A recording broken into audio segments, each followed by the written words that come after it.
Japan को दिखाते हुए ये मूवी स्टार्ट होती है, जहाँ पर हमें एक आदमी दिखाया जाता है जो कि क्रिमिनल था और वो पुलिस से बचते हुए भाग रहा था। अचानक उस क्रिमिनल को हार्ट अटैक हो जाता है, जिसकी वजह से वो मर जाता है। इसके बाद हमें बड़े क्रिमिनल्स दिखाए जाते हैं जिन्हें कानून ने कोई भी सजा नहीं दी थी। इसके अलावा और भी ऐसे लोग थे जो जेल में थे, वो सब के सब हार्ट अटैक की वजह से मारे जाते हैं। अब ये डेथ सोना कोई नेचुरल नहीं था, बल्कि ये सब कुछ एक लड़का कर रहा था जिसका नाम होता है लाइट। असल में लाइट को एक एंशिएंट बुक मिली थी और वो कोई आम बुक नहीं थी, बल्कि वो एक डेथ नोट थी। और जिसका नाम भी उस बुक में लिखा जाएगा वो मर जाएगा, और मरने वाला उसी मेथड से मरेगा जो तरीका बुक में लिखा जाएगा। इसके अलावा ये बुक लोगों पर अपना कंट्रोल भी कर सकती है। अब क्योंकि लाइट को ये बुक मिली थी, तो वो क्रिमिनल्स का नाम इस बुक में राइट करता जा रहा था ताकि बुराई को खत्म किया जा सके। सडन इतनी सारे डेथ्स होने की वजह से पूरी दुनिया में दहशत फैल जाती है और क्रिमिनल्स के दिलों में तो जैसे डर बैठ गया था। इस बात को लेकर गवर्नमेंट काफी हैरान थी। कुछ लोग इसे बुरे लोगों के लिए पनिशमेंट समझ रहे थे गॉड की तरफ से, जबकि कुछ लोग इसे कोइंसिडेंस ही समझ रहे थे, यानी ये सब कुछ इत्तेफाकन हो रहा है। यहाँ पर हम ये भी जान पाते हैं कि लाइट ने बुरे लोगों को मारने के बाद अपना एक नाम भी चूज कर लिया था। उसने अपना नाम चूज किया था कीरा। कुछ लोग तो कीरा को ही अपना हीरो समझ रहे थे और ये न्यूज पूरी दुनिया में काफी वायरल हो चुकी थी।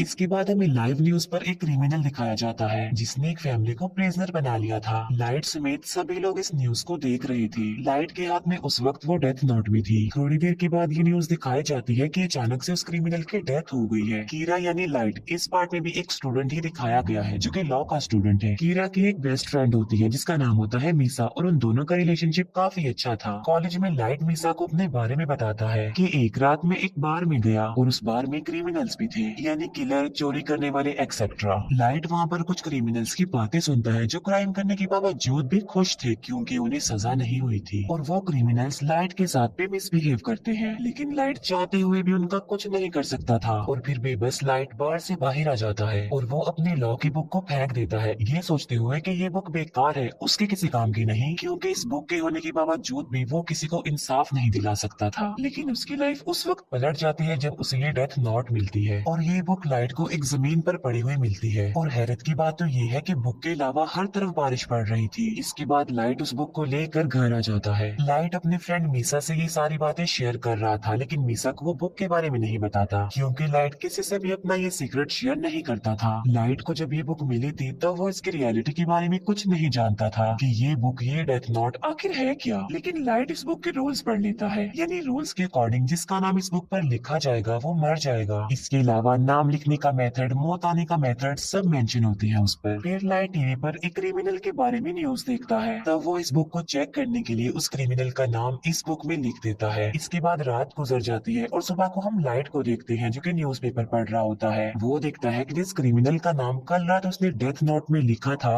वो मर चुका है। ये देखकर लाइट काफी शॉक्ड रह जाता है। इसके बाद भी लाइट को इस बुक पर बिलीफ नहीं आ रहा था, इसीलिए वो इस बुक को दोबारा चेक करना चाहता था। और बुक को चेक करने के लिए लाइट उसी क्रिमिनल के पास जाता है जिसने बार में लाइट के साथ मिसबिहेव किया था, और अब लाइट डेथ नोट में उसका भी नाम लिख देता है और साथ साथ वो उसके मौत का तरीका भी लिख देता है। लाइट ने उसके लिए मौत का तरीका लिखा था हार्ट अटैक, और देखते ही देखते थोड़ी देर में हार्ट अटैक की वजह से उसकी मौत हो जाती है और लाइट की आंखों के सामने ही वो क्रिमिनल अपना दम तोड़ देता है। ये देखकर लाइट और ज्यादा हैरान हो जाता है। अब क्योंकि लाइट ने सब कुछ अपनी आंखों से देख लिया था, इसीलिए उसे इस बुक पर यकीन आ गया था कि ये बुक और इसके रूल्स बिल्कुल सही काम करते हैं। लाइट जब वापस आ रहा होता है तब वो फर्स्ट टाइम इस बुक के गार्डियन से मिलता है, और इस बुक का गार्डियन था एंजल ऑफ डेथ, यानी मौत का फरिश्ता। अब क्योंकि एंजल ऑफ डेथ देखने में काफी डरावना था, इसी वजह से लाइट उससे डर जाता है। लेकिन लाइट को बाद में ये बात पता चल जाती है कि जिसके पास ये बुक होगी एंजल ऑफ डेथ सिर्फ उसी को भी नजर आएगा।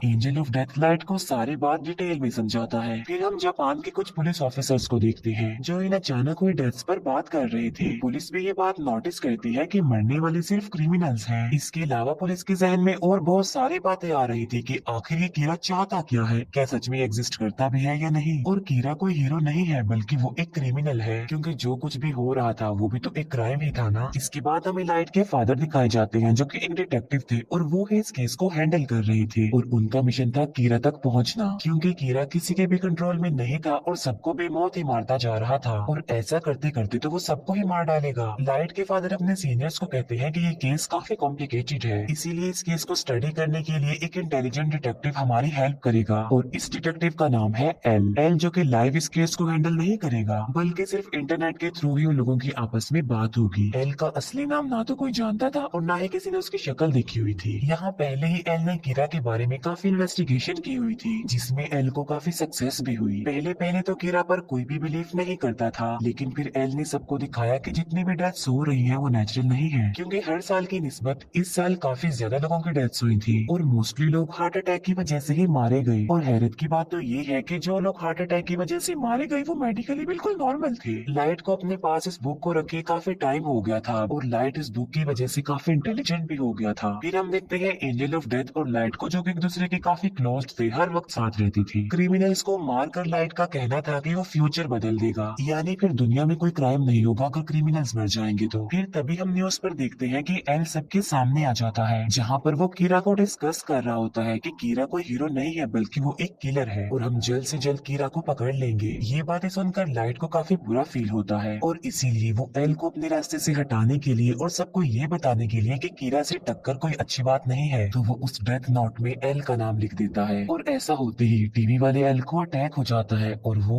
मर जाता है। सब लोग ये देखकर काफी हैरान रह जाते हैं, और एल ये देखकर तो काफी खुश हो जाता है, लेकिन लाइट उस वक्त शॉक्ड हो जाता है जब उसे ये पता चलता है कि जो आदमी अभी अभी मरा है वो असली एल नहीं है। फिर हम देखते हैं कि असली एल सामने तो नहीं आता, लेकिन वो टीवी पर बात कर रहा होता है, और वो कहता है कि कीरा मैं हूँ असली एल। और टीवी की ये ट्रांसमिशन सिर्फ जापान में ही सेंड की गई, जिससे ये बात तो क्लियर हो गई कि कीरा तुम जापान से ही बिलोंग करते हो। एल ये भी कहता है कि कीरा तुम सिर्फ उसी पर्सन को मार सकते हो जिसका नाम और शक्ल तुम जानते हो। ये देखकर लाइट को काफी गुस्सा आ जाता है, और वो काफी वरिड भी था, क्योंकि अब तक वो ये सोचता आ रहा था कि वो नहीं पकड़ा जाएगा, लेकिन अब उसे फिक्र इस बात की थी कि उसका टक्कर लेने वाला एल जो आ गया है, क्योंकि लाइट ना तो उसका नाम जानता था और ना ही कभी उसने उसका फेस देखा था। इसके बाद एल और कीरा की इस फाइट के बारे में काफी डिस्कशन होती है। एल का कहना था कि मैं एक जस्टिस हूँ और कीरा एक किलर है, इसीलिए मैं कीरा को सजा दिलवाऊंगा। एंजल ऑफ डेथ भी इस मैटर में लाइट की कोई हेल्प नहीं कर सकता था, क्योंकि एंजल ऑफ डेथ बेशक बुक के मालिक को नजर आता है, लेकिन वो किसी का साथ नहीं देता। फिर हम देखते हैं कि एलिन अचानक होने वाली डेथ्स का डाटा निकाल लेता है, और वो ये जान पाता है कि ये डेथ स्कूल्स और कॉलेजेस की छुट्टी के बाद होती है। इसका मतलब ये है कि कीरा एक कॉलेज स्टूडेंट है। फिर सबका शक लाइट पर होता है, क्योंकि उसके फादर एक डिटेक्टिव भी थे और वो कीरा के केस पर इन्वेस्टिगेशन भी कर रहे थे। अब क्योंकि लाइट अपने फादर के डाटा पर एक्सेस कर सकता था, इसीलिए वो शक के दायरे में आ गया। अब क्योंकि वो ये बात जान चुके थे कि कीरा स्कूल्स और कॉलेजेस के ऑफ टाइम में लोगों को मारता है, इसीलिए लाइट अब स्कूल टाइम में भी लोगों को मारने लगा।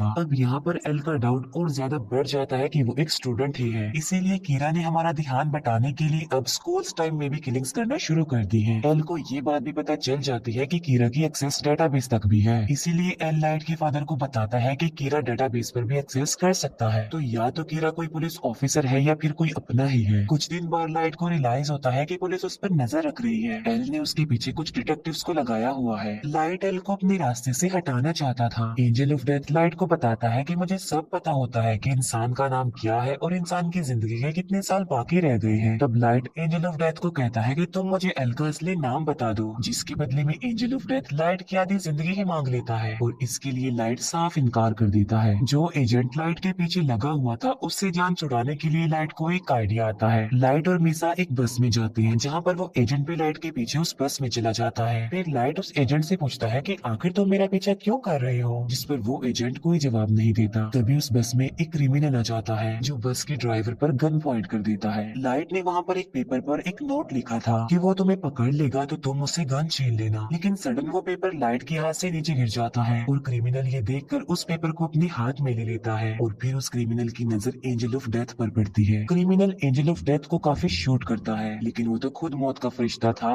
इसीलिए उसे कुछ नहीं होता। ये देखकर वो क्रिमिनल डर जाता है, इसीलिए वो बस रोक कर वहाँ से भाग जाता है। लेकिन एक कार उस क्रिमिनल को हिट कर देती है जिससे वो मर जाता है। ये सब कुछ लाइट के प्लान के मुताबिक हुआ था क्योंकि वो उस एफबीआई एजेंट का नाम जानना चाहता था। इसके बाद लाइट उस एजेंट को कह देता है कि अब तुम मेरा पीछा मत करना। फिर हम उसी एफबीआई एजेंट को देखते हैं जो कि अपनी वाइफ के साथ होता है। अब लाइट क्योंकि काफी इंटेलिजेंट था इसीलिए उसने इन एजेंट से जान छुड़वाने के लिए एक चाल चली थी। वो एल को तो मार नहीं सकता था, इसीलिए वो उन लोगों को मारना चाहता था जिन्हें एल ने हायर किया था। इसीलिए अपनी किलिंग्स का आगाज वो उस एफबीआई एजेंट से करता है। लाइट उस एफबीआई एजेंट से सब एजेंट्स के नाम ले लेता है जो जो एजेंट्स इस केस में शामिल थे। लेकिन थोड़ी देर बाद ही उस एफबीआई एजेंट की मौत हो जाती है और वो मौत भी हार्ट अटैक की वजह से ही होती है। क्योंकि लाइट उस एफबीआई एजेंट को जिंदा रखना नहीं चाहता था इसीलिए उसने उसको मौत दे दी। अब यहाँ पर सवाल ये उठता है कि अगर कीरा हीरो है तो फिर वो अच्छे लोगों को क्यों मार रहा है। इसके बाद सब एफबीआई एजेंट्स एक एक करके मारे जाने लगे। ये बात एल तक भी पहुंच जाती है और इस वजह से सब पुलिस ऑफिसर्स काफी डर जाते हैं क्योंकि उन्हें लग रहा था कि कीरा के हाथों एक ना एक दिन वो भी मारे जाएंगे। बहुत सारे पुलिस ऑफिसर्स तो इस केस को अधूरा छोड़कर ही चले जाते हैं। अब क्योंकि पुलिस के पास और कोई भी ऑप्शन नहीं बचा था इसीलिए वो एल को कहते हैं कि हम आपसे मिलना चाहते हैं। फिर सब पुलिस ऑफिसर्स एल से मिलने जाते हैं। यहाँ पर हमें फर्स्ट टाइम एल दिखाया जाता है जो कि बिल्कुल यंग था और किसी बच्चे की लुक दे रहा था और एजेंट तो वो कहीं से भी नहीं लग रहा था। फिर हम देखते हैं कि उस एजेंट की वाइफ भी अपने हस्बैंड की मौत पर इंक्वायरी कर रही है और वो मीसा से भी मिलती है।